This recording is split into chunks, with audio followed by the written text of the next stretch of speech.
you may accidentally start what we like to call white voices. You know what I'm saying? Changing your voice up. But I noticed some of the teachers like to change their voice up in the class. I don't want to do that. And I don't do that. I feel like people move off of authenticity. Diversity and inclusiveness. Okay, so I got this thing here. It was supposed to start off as a podcast. Okay. And it still will be, but right now I feel like it's more important for us to do it like this. Got this thing called Tea Time with Deshaun, where me and a group of other black yogis, we would go to a tea shop and have tea. And we would talk about things like this. Well, when one of your young brothers was against the movement, against, the BIPOC classes, then I came up with another idea. I said, you know what? Let's start incorporating some white yogis to come sit with the black yogis and we have these conversations because some of them may feel like him, but a lot of them also feel like we do. Right. Like they're not against the BIPOC thing. In fact, they're like, no, it's time for y'all to, because we understand the history, you know. Yes. So I think that's what we need to do, is because even like what you're doing right here, a lot of people are scared to have these conversations. These conversations need to be had to be able to promote diversity and inclusivity. So your show, and hey, who knows? This could be bigger than what it is now. This could be some global, you know what I'm saying? Like, I see that. Hey, let's go. Let's go. Yeah, let's do this. Yeah, no, that's true. And so what I'm hearing is, what it sounds to me like is like the conversations just need to be had, like more. We need to be more vocal instead of just like hiding it. We need to be more vocal. Okay. And then I love how you said not just having one sector of people, because like if I have a problem with you, Deshaun, how am I going to get it resolved if I only talk to my friend Amber about it, right? Yep. I have to talk to Deshaun. I have to, and potentially have some mediation there, correct? Right? Like something to make sure that we're all speaking from truth, not ego. Make sure everyone's heard, seen, valued, respected, right? And so I want to plug in this book really quickly. So it's called Emergent Strategy. Okay. Emergent Strategy. If you get a chance if you do audiobooks, you like audiobooks, do that. If you do, you see what I'm saying? It's 8 hours on the audiobook. You can commit to like 1 hour a day, get that thing done in a week. Let me tell you something. Far as community organizing and building, yes, that's it right there. And so just plugging that in, because I'm not who I am without reading and resources, right? And expanding my awareness. So we have to have the conversations. We have to have, folks there that can make sure that the conversations are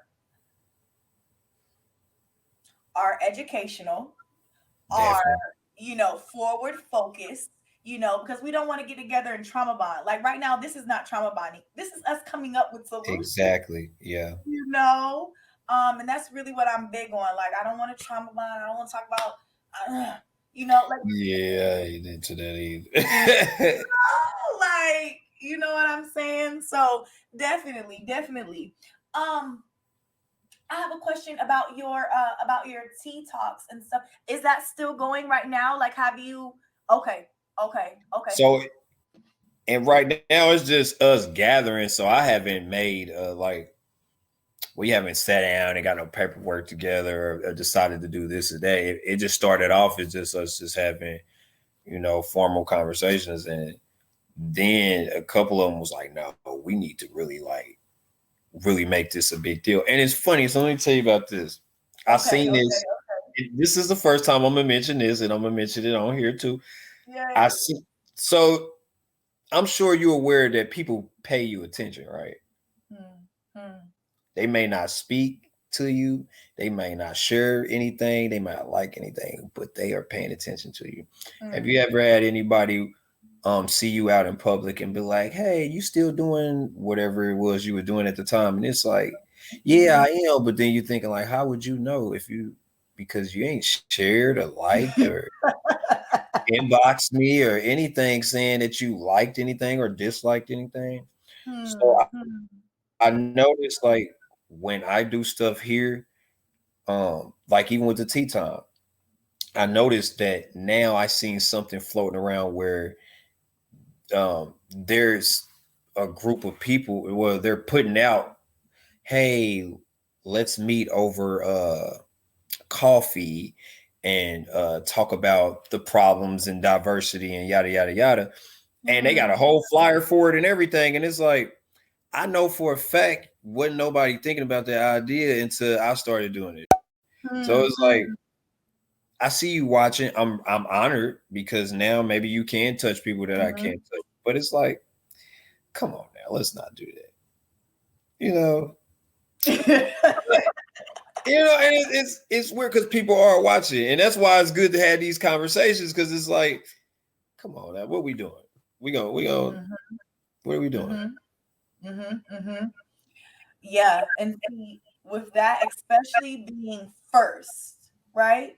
All of the other things are going to happen after you, right? There's nothing new under the sun. And like, this is me, I'm talking to myself too, right? Because I had to really like tap in, like, wow, so and so and so and so, or this and this and this and this and this, or, I'm noticing this and this. But then also, I had to remember the classic never acknowledges the inferior. You see what I'm saying? It's like, okay, cool. Beyonce does not sponsor this video, but Let them know right now. You know what I'm saying? But Beyonce, she not talking to you. She not telling you. She not acknowledging that this is a fake page. Somebody made it. She ain't saying nothing at all. Never acknowledges the inferior. You see what I'm saying? So I know pop artists, but I can still learn from her. You know what I mean? And so like, cause here in Birmingham, I have a sip and stretch. That's what I call it. It's sip and stretch. I like that. You see what I'm saying? You see what I'm saying? And so we sip chai. I was in India for a year. I'm so versed in the chai culture, in the tea culture. That's just what we did, like all day. I would be eating biscuits and chai with like thousands of people at random times of the day. Like that's tight. I like that. You know what I'm saying? You're gonna love India. I said all that to say, right? Sip and stretch, right? Whether it be sip and stretch, whether it be Deshawn's tea time, whether it be, it's still our own personal energy and our own personal perspective. And like what the universe, God, creator, goddess, Allah, Buddha, whatever you want to call, whatever. What they have for you is for you, baby. It's for you. You know what I'm saying? And so, yeah, it can sometimes be kind of like disheartening, because it's like, wow, I put so much time and energy into this, and then you just came around and like didn't put time and energy, but like it's working out for you, but it's an illusion. That's an illusion to try to distract us. It's a distraction, so we can be like, man, all right, I ain't doing this no more. They doing it, or you know how we are. Yeah, I definitely know. You know how we are. Yeah, buddy. Hey, we right here. Yes. And I didn't ask you this. I asked everybody. What's your sign? What's your sun sign? Somebody. Oh my God. When you say it's nothing new, this feels like Source speaking to me right now. It's like, yes, because I was just with, I want to say it was Precious. I think it was Precious, who was the one I said I call my guru. And she was like, we should start asking people, what's your sign? What's your sign? What's your sun sign? So that's funny that you said that, because it feel like her talking to me like, yeah, what's your sign? But my sign is I'm a Pisces. Okay. So that's February. February, the end of February and beginning of March, middle of March. So March Madness? My birthday March 1st. So I'm a little bit before that. Oh, okay. No, when I say March Madness, it's like the whole month of March. Oh, yeah. Hey, sometimes I let it spill over into April. I don't be caring about this April birthday. I know that's right. Period. So you're coming up. Yeah, so we got to celebrate you, y'all. What's your cash app? Tell the people your cash app so they can send you, donation. Maybe they're across the road. Maybe it's somebody in Atlanta, but they want to donate to your class for a student that maybe potentially doesn't have the resources. So yeah, tell the people your cash app, your Venmo, your PayPal. How do they send you money? How do they support you? I say it's $ Weez, which is WEEZ and then 12. Okay. The Okay. $Weez, WEEZ 12. And when sometimes people names pop up when you put the little, and it should pop up Deshaun McClain. Okay. Okay. Yes. See, that's nothing. Let's not be scared to like really just put it out there. Like, yeah, hey, you know what I mean? Like, hey, Yeah. let's go. Let's go. And so there's that, right? And then so another question that I wanted to say was, what does wellness mean to you, and how does it play a role in your life as a Black yoga teacher, right? So my daytime job, I work at a network called BU Wellness Network, and we and I work in the nutrition department. Wow. Yeah, and I just got a promotion to go to the prevention side of our department, which we do free STI HIV testing. It's Okay. an all Okay. Black organization. Yes. And we are in the community heavy. We also do free produce twice a week. We have a pantry for people that don't have clothes and stuff. Yeah. So that aligns with me doing yoga. And I was doing yoga first. And then I came to this organization. And that's why I said everything is slowly Merging. merging. Yeah. Wow. This ain't this ain't an accident that we cross paths like this. Yes, yes, yes. Oh, and I didn't even throw mine out there. I'm a Scorpio, BT dub. Water. I knew you was something because you was geeked up about it. I was like, that's that water sign. That's that water flowing when you do that. When you start doing all that, that's that water. That's that water moving, baby. Yeah. You better say it. Come on now. Okay, so wow, okay, so boom, wellness is everything to you. It's your day job and your night job and your in between. It's Yeah, all in off between the it. bat.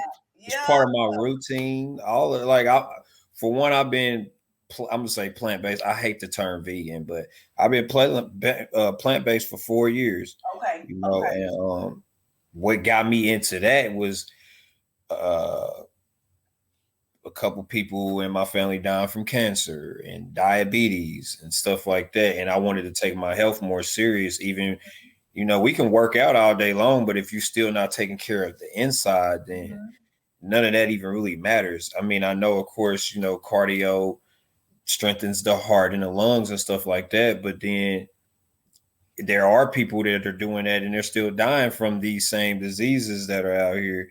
I think people need to learn the importance of uh, herbs or herbs. You know what I'm saying? A lot of people don't know about these things. They don't know about elderberry. They don't know about sea moss and all of these other turmeric and all these things that actually help us instead of actually shoving all these pharmaceutical drugs down your mouth or whatever. And I can go on, but Yes. yeah. As No, you can that's see, real. That's real. That's real. So basically, it plays a heavy role. It's basically your wellness. It means everything to you. yeah, Especially coming from, like, you saw the experiences, like you watched people die, right? Like that wasn't a joke. That was your lived experience. And so, exactly, yeah, you taking matters into your hands, and like, I'm not gonna repeat the mistakes that made my people leave early. I have a mission, right? yeah. And yeah, I don't like the term veganism either. When I went to India, I found out that that's some Western-ish, and that it's basically here to like make money. It's a money scheme, like that whole, they're like veganism, all that, like, so that's a whole money grab. I learned that in India. But I would say plant-based as well. Now I do incorporate so just putting a little bit about myself. I practice Ifa, which is African spirituality, right? And so some offerings, have to be made, right? And sometimes I will enjoy, a certain meal, based off the offering. So I'm never limiting myself to that. But I stopped eating meat in 2015 because I was having cysts, right, removed, right? Ooh. And so that was like another mindset shift. It was like, oh yeah, so something's calling. I started researching, found out who Dr. Sebi was, and like, just really took that into awareness, right? My family, high blood pressure, diabetes. Like it was like for one part of my life, I thought like, oh yeah, so that just happens. We all just got sugar. Like we got sugar running our family. No, sugar doesn't run in our family. Eating habits run in our family. Yep. Like, Yep. you know what I'm saying? And so Mhm. I love that. I love that. Like, and I don't shame anybody who's not where I'm at or who doesn't eat what I eat. I'm not here for that. What I'm here is for the elevation. If you eat that food and when you eat that food, do you feel good? All right, well, I feel good too then. Period. You know what I mean? Simple as Yeah. that. So there's that.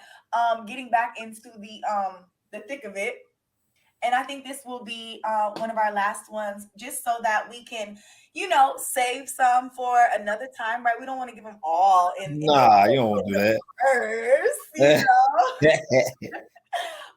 So this one is definitely one that really needs to be like addressed, right? So how do you approach teaching yoga in a way that is culturally responsive and inclusive for BIPOC students? Now, I know you did mention, the style of music and That was one I was about to say again. yeah, Yeah.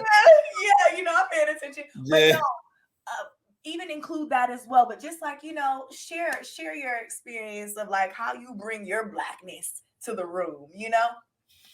Well, I just like a lot of us when we teach in these spaces, we like to. I've noticed some teachers even change their voice up. I feel like if you speak that way throughout the day, then yeah, do that. I know sometimes we change our voice up for different reasons. Maybe our children, we may talk a little softer, or maybe you in a workspace and you may accidentally start what we like to call white voices. You know what I'm saying? Changing your voice up. But I noticed some of the teachers like to change their voice up in the class. Mm.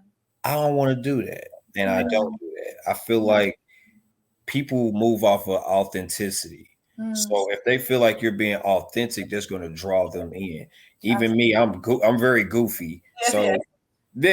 So so I sometimes I goof around in my class. And then another thing with my class, which some people had a problem with this, but I don't care because it's my class, is when other teachers come to my class, I like to acknowledge those teachers. And listen, I. You know what I'm saying? I mean, because that's the only way we gonna grow as a community is like acknowledge those teachers.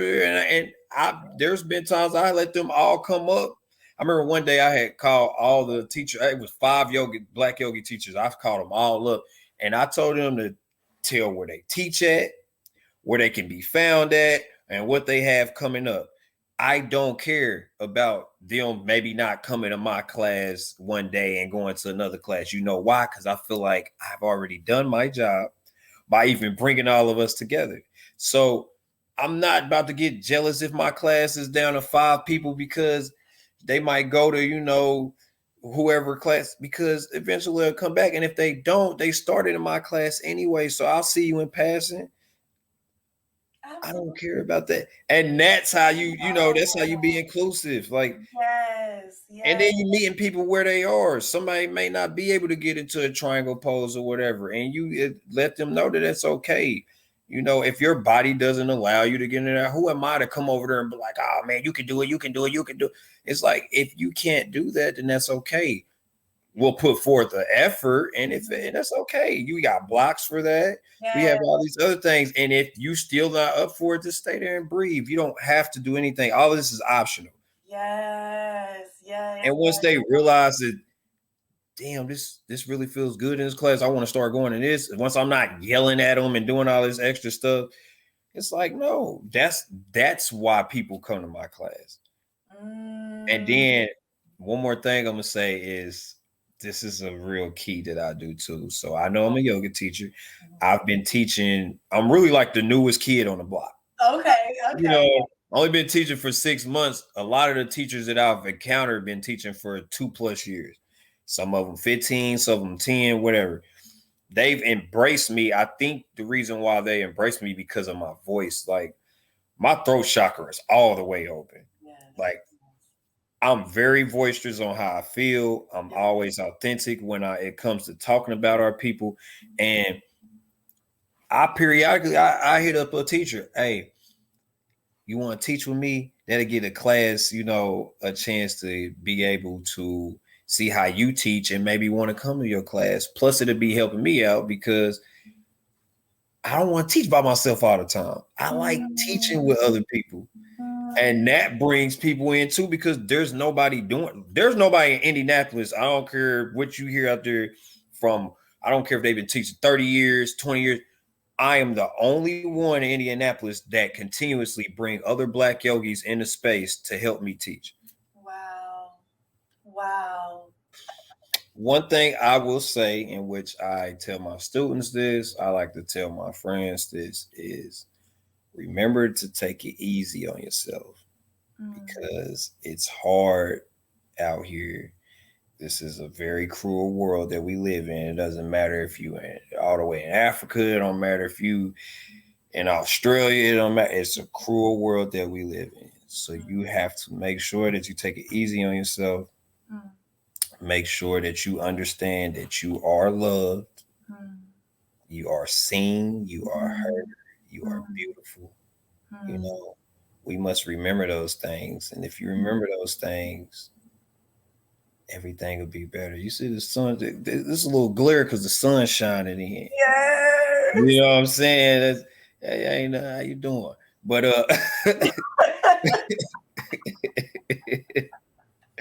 Yes. But you got to remember that. Just take it easy on yourself, regardless to what color, nationality, none of that matters when it comes to that. Just always take it easy on yourself. Remember that you are loved. You may not feel like it sometimes, but you are. You're highly favored. Otherwise, you wouldn't be walking around this earth right now, doing the things that you're doing. And if you aren't walking, you may be in a wheelchair, you're scooting, but you're still moving. That's right. Yeah, I have my first workshop coming up March 19th here in India. Let's go. Yeah. March 19th. Okay. March 19th. So it's the spring equinox. The spring equinox is actually March 20th, but we're doing it March 19th, which is a Sunday. And it's me and another Black yoga teacher. We are pairing up and we will be talking about before yoga, which I will be telling my life story. After yoga, we'll be doing some poetry. We'll be doing some sound bowl therapy, a yoga session.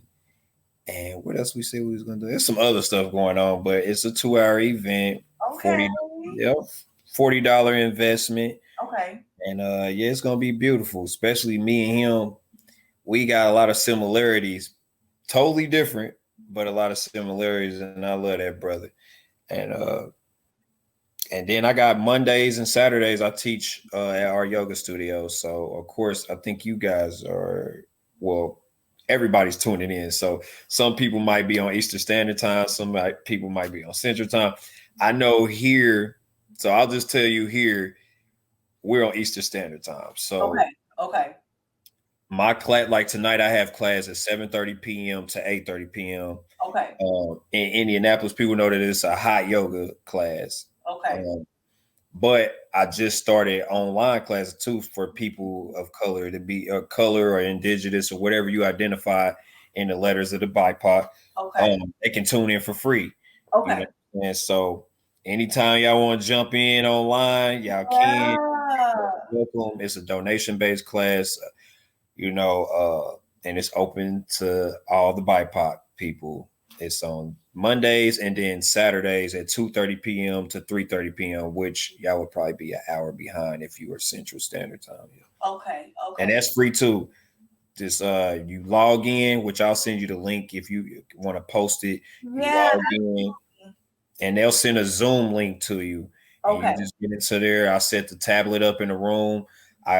I'm very goofy, like I said, so I like to dance in front of the camera here and there, and I like to give people the class experience. I'll turn the tablet around, let you see the class and all of that. So let's go up. Let's do this. Okay. Yes. Y'all heard it live right here, right now. Lovely, lovely, lovely, lovely Yogi here sharing his experience and sharing the opportunities and ways in where we can uplift ourselves as a people, both on and off the mat. Y'all, don't miss the next episode. Stay tuned for everything love and light.